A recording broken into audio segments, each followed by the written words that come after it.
Hi, Cooper Glover, 1972 here, also known as Brian.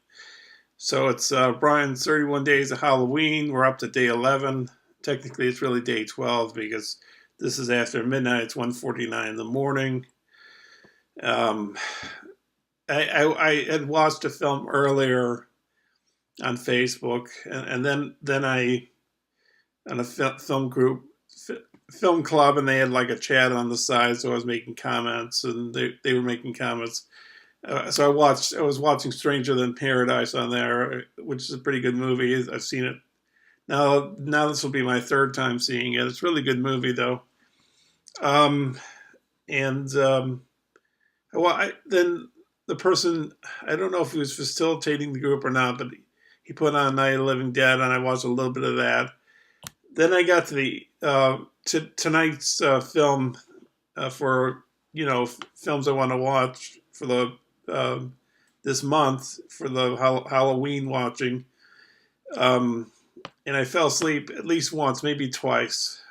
Just tired, and but I did get through it. I watched like yesterday. I watched Hostel, um, and there's some special features, but in the case of these watching these films for Halloween, I'm not really watching the special features. If it was just a regular, if it wasn't for a special occasion, I think I would be watching the special features.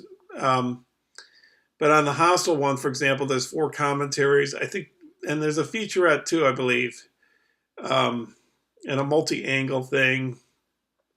But that takes a lot of time, and I gotta get to the other films for this month.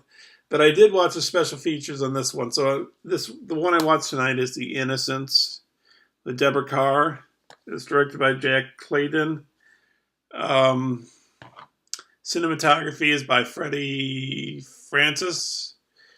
Um, and Truman Capote wrote some of the script. He really made the script, pop like zing, like he was brought in as maybe the third writer, the fourth writer or something, and he really Victorianized the script because it takes place in the 19th century. Um, and I like this film, maybe not as much as I thought I would, but I did like it. Um, it's a departure from the films I've been watching previous to this for Halloween. The Saw movies, Hostel. Um, Serpent the Rainbow wasn't as gory as those, but it wasn't exactly um, a picnic. Well, is it a picnic? It wasn't. It had a little gore in it. It was a little violent, but this one's kind of a departure from all those. This one's more suggestive. Um, so it's about this woman played by Deborah Carr. She's applying to be a governess, and she gets this job to look over some children that her their the children's uncle interviews her for the job, and he doesn't really want to get involved with his nephew and niece. He just doesn't want to get involved with that. So he hires her to take care of them, and he lives in London and he travels around the world. The kids are in the countryside of England, so she goes there, and he has a caveat. He says like, I want you to go there, and no matter what happens, you know, you won't like back out or whatever. And for a while, while she's there, everything's going lovely, and but there's slight glimmers that something's not right. And then slowly things start to unravel, and it slowly becomes kind of who's telling the truth, and um, I want to talk about this in a way that doesn't spoil the movie. Um,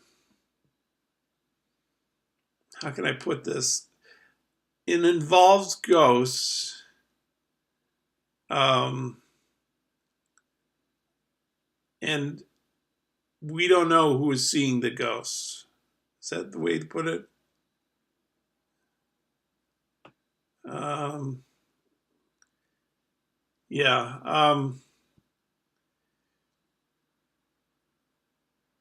Yeah, I guess I can put it that way. I don't think I spoiled anything by saying it that way. Um,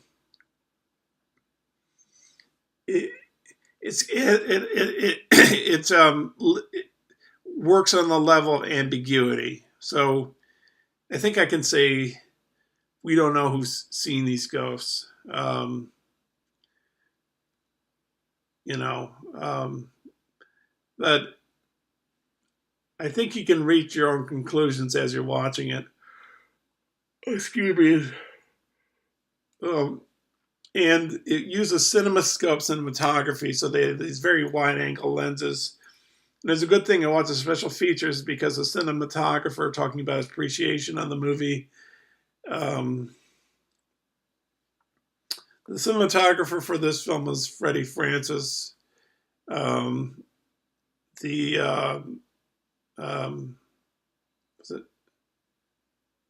just looking at the yeah. So they had on the special features here this Criterion, John Bailey talk about the cinematography and how they used a special lens. Excuse me, I'm so tired. Um, they used a special lens that was invented by a French inventor, like in the 1920s. So it was like an anamorphic lens, and they would squeeze the image together and then unsqueeze it. But with this extra, it had two focuses to use on the camera, and because of this complicated things, it makes the faces of the actors look more elongated, more wider. But it works within the framework of this film. It really works for the mood and the tone and the to put you in this world of the governess and the kids and the other people that work at this mansion. So I'm going to give this film well, at least three stars and three and a half stars. 3 stars is a marginal thumbs up. I think I'm going to go up higher. I think at least 4. Um, you know what? I'm going to give this 4.5. I think it's that good. 5 would be top of the hill. And this is quite close. I like how they can do more of it, how they can suggest things and not just rely on body parts and all that stuff. Even though I do like that kind of stuff, but it just you can suggesting things it can be powerful sometimes. Um, and because I watched this film, it reminded me of another horror movie. You see it in my introductions for these videos, and it's the same cover. It's a Japanese film by Kaneto Shindo called Kuroneko. And I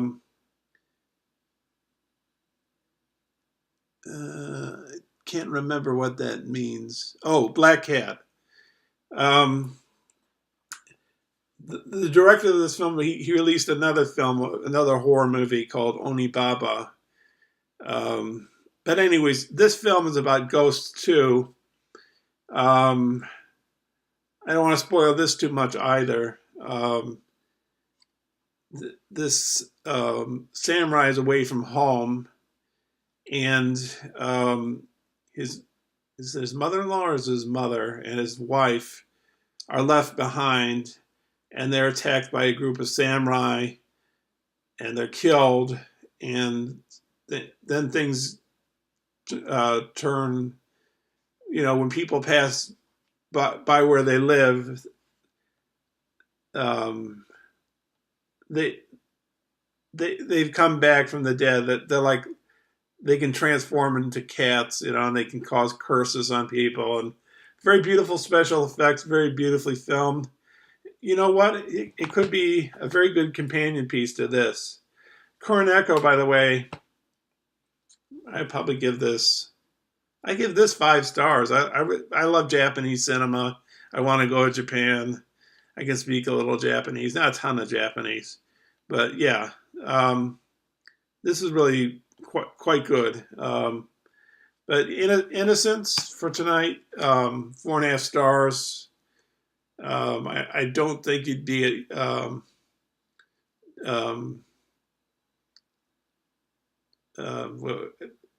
don't think you'd be upset or let down by this. You just got to let it work on you. It's a slow burn, you know. It's not a snap, explosion, explosion, explosion in the first 5 minutes kind of a thing. It takes its time, and that's like what's like kind of missing in some of the new films is just all these explosions. Not that I don't like films with explosions and charismatic actors, but Deborah Kerr is sort of charismatic, but a film that has a really good story and has something to say and really works on you well. Great editing in this film. Great use of sound. Excellent use of sound in this film. And it keeps you guessing, about these ghosts. So I'll leave it at that. I'm on the 11:42 mark, I guess. I didn't say in these previous videos, like the last few videos, not whether. I have a blog with my poetry on it, so I'll put it right here, like a minute before this video ends. It'll be on here. And and also, I know that Mike Gray 1951. I think you really like this movie, so if you want to see a film that matches up to that, check this one out. This is good. And of course, it reminds me of The Shining as well. And Mike, I also I watched a film called The Serpent and the Rainbow. You can see my review for that a few videos back, and how how it does homage to Polanski's Repulsion. I did a review of that on one of my videos, which is a little way back in the past, maybe a few years ago.